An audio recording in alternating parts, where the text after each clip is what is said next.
महाराष्ट्र का इलाका नासिक। नासिक में कंपनी है टीसीएस, जिसमें चल रहा था धर्मांतरण का गोरख धंधा। अब सोचिए 2022 से लेकर 26 तक कई लड़के इसके शिकार हुई। डर के वजह से या फिर किन्हीं और वजह से उन्होंने अपनी आप बीती नहीं बताई। लेकिन अब इस मामले में पुलिस ने 9 एफआईआर दर्ज की है। 8 लड़कियां सामने आई हैं, एक लड़का सामने आया जिसने आप बीती बताई है। यह बताया जा रहा है कि इस मामले में पुलिस ने अभी तक 6 आरोपियों को गिरफ्तार किया है। कुछ और आरोपियों को तलाश की जा रही है। इस केस की मास्टरमाइंड है निदा खान, जो फरार बताई जा रही है। दरअसल यह पता चला है कि इनको मलेशिया में बैठे एक शख्स से निर्देश मिल रहे थे। वो उपदेशक है, वो इन्हें निर्देश दे रहा था और यहां ये कंपनी के अंदर बाकायदा काम लेने के बजाय दूसरा काम ले रहे थे। यह भी पता चला है कि इस मामले में जो पीड़ित है, क्या उनको डराया धमकाया जा रहा था, इस वजह से वो खुलकर सामने नहीं आ पा रहे थे, या फिर इसके पीछे कुछ और वजह है। इसकी भी जांच चल रही है। कई एफआईआर्स के कंटेंट हमने पढ़े, उसमें अलग अलग बातें हैं। ये कहा जा रहा है कि उनको जानबूझकर कुछ चीजें खाने के लिए फोर्स किया गया, उनको उनकी वेशभूषा बदली गई। दरअसल इस बाबत सबसे पहले पुलिस को कंप्लेंट एनजीओ की तरफ से मिली। उसके बाद पुलिस ने एक टीम बनाई और टीम ने इस पूरे मामले की जांच की। इस टीम में महिला अधिकारी भी थे। दरअसल महिला अधिकारी इस बीपीओ में गई और वहां पर डिकॉय कस्टमर बनी, बाकायदा जांच की और उसके बाद जब उन्हें सीधे सबूत मिले तो कार्रवाई की। इस पूरे मसले को लेकर पुलिस का क्या कहना है, इसे सुनिए। नासिक सिटी में एक मल्टीनेशनल कंपनी में काम करने वाले महिलाओं के साथ छेड़छाड़, मेंटल टॉर्चर, सेक्सुअल टॉर्चर और धार्मिक भावना को ठेस पहुंचाने की 9 मामले दर्ज किए गए। इसमें से 6 आरोपियों को अरेस्ट किया गया है। नासिक का वो टीसीएस बीपीओ जहां पर युवक और युवतियों को टारगेट कर टीम लीडर और एचआर एग्जीक्यूटिव धर्म परिवर्तन करने की कोशिश कर रहे थे, उन्हें यौन उत्पीड़न कर रहे थे, उनका यौन उत्पीड़न कर रहे थे, उन्हें उनके धर्म के बारे में अनाप शराब कह रहे थे। उस मामले में अब कुछ और पीड़ित सामने आ गए हैं।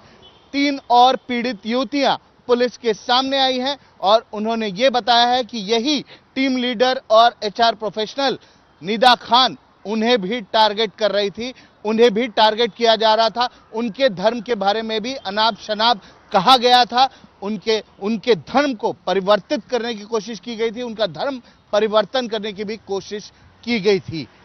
आपको बता दें कि इससे पहले 8 एफआईआर युवतियों ने कराए हैं जो उस बीपीओ में काम करती थी और एक युवक ने एफआईआर कराया। कुल 9 एफआईआर रजिस्टर्ड हैं।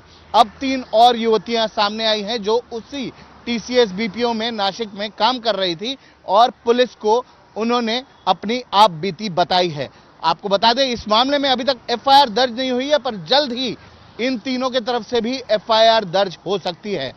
पुलिस का यह भी कहना है कि जो संख्या है टीम लीडर, आरोपी टीम लीडर और एचआर प्रोफेशनल की, वो भी बढ़ सकती है और कुछ आरोपी इसमें इन्वॉल्व है, धर्म परिवर्तन के रैकेट चलाने में इन्वॉल्व है। इनका एक व्हाट्सएप ग्रुप था जो कि अब फोरेंसिक इन्वेस्टिगेशन के अंडर है और आपको बता दें कि इस व्हाट्सएप ग्रुप पर जो निदा खान है और जो टीम लीडर हैं, आरोपी टीम लीडर, ये लोग डिस्कस किया करते थे, यहां पर वार्तालाप किया करते थे कि किसको टारगेट किया जाएगा, टीम में से किसको टारगेट किया जाएगा। इसके अलावा ये भी इंफॉर्मेशन सामने आ रही है, ये भी खबर सामने आ रही है कि इन 3 युवतियों के अलावा जो अब सामने आई हैं और कुछ आरोपी टीम लीडर्स के साथ इन्वॉल्व थे, एचआर प्रोफेशनल निदा खान के साथ इन्वॉल्व थे, तो आरोपी की संख्या भी अब बढ़ सकती है।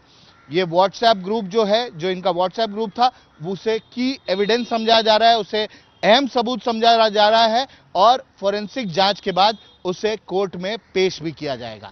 अब इस मामले की जांच एसआईटी कर रही है। दरअसल एसआईटी में सीनियर पुलिस अधिकारी है, वो बारीकी से एक-एक एफआईआर की जांच कर रही है। यह पता चला है कि लड़कियों की संख्या यानी पीड़ितों की संख्या बढ़ सकती है। 12 के आसपास अब इनकी संख्या हो चुकी है और भी इसमें इजाफा हो सकता है। इस तरह की जानकारी निकलकर सामने आ रही है। अब आपको पूरा मामला सिस्टमेटिक तरीके से बताता हूं कैसे इस पूरे मामले की शुरुआत हुई। दरअसल इस मामले में एक शिकायत सामने आई। शिकायत में यह दावा किया गया कि कंपनी में काम करने वाली एक महिला के व्यवहार में धार्मिक बदलाव आया है। अब सोचिए, इसी आधार पर एक गुप्त ऑपरेशन शुरू हुआ और उसके बाद हाउसकीपिंग स्टाफ बनकर पुलिस कर्मियों को अंदर भेजा गया। जब वो अंदर गए तो जो उन्होंने देखा उनके होश फाख्ता हो गए। जब जांच इस मामले में शुरू हुई, ऑफिशियली एफआईआर दर्ज हुई, आरोपी की गिरफ्तारी हुई, तब उनके मोबाइल खंगाले गए। कई व्हाट्सएप चैट सामने आई, कुछ ऐसी चैट्स भी सामने आई जो डिलीट की जा चुकी थी, जिसके बारे में आरोपियों ने बताया। यह भी पता चला कि इस शख्स को वीडियो कॉल के जरिए पीड़ित कर्मचारियों से मिलवाया जाता था। यह भी दावा किया जा रहा है कि जांच एजेंसियों के लिए बेहद अहम है, क्योंकि इससे संकेत मिलता है कि पूरा नेटवर्क सिर्फ भारत तक सीमित नहीं है, इसके तार मलेशिया और दूसरी कंट्रीज में भी जुड़े हो सकते हैं। पुलिस अब यह देख रही है कि इस मामले में जो आरोपी पकड़े गए हैं उनके बैंक अकाउंट्स खंगाले जा रहे हैं, उनके व्हाट्सएप चैट्स खंगाली जा रही है, कहीं उनके अकाउंट में विदेशी फंडिंग हुई, इस बात की भी जांच की जा रही है। फिलहाल पुलिस और एसआईटी इस पूरे मामले को, नेटवर्क को समझने के लिए अब आप सोचिए कि मलेशिया लिंक की सच्चाई जानने की कोशिश कर रही है, ताकि दूध का दूध और पानी का पानी हो सके। आप सोचिए, इतनी बड़ी मल्टीनेशनल कंपनी है, अगर काम के अलावा उनके साथ ये हरकत हो रही हो, यानी धर्म परिवर्तन कराया जा रहा हो, तो ये कितना संगीन मामला है। कौन ये करा रहा था? अभी तक 6 लोगों को, जैसे मैंने बताया, अरेस्ट किया गया है, कुछ लोगों की पहचान हुई है। इनको फंडिंग कहां से आ रही थी? क्या मलेशिया से ही आ रही थी या किसी और कंट्री से आ रही थी? इसका उद्देश्य क्या था? और जो पीड़ित हैं वो आसानी से क्यों इनके जाल में फंस रहे थे? क्या उनके समक्ष कोई मजबूरी थी, या ये टारगेट्स ऐसे ढूंढते थे जो वल्नरेबल हो, यानी उनको ये पता हो कि इस टारगेट को आसानी से अचीव किया जा सकता है।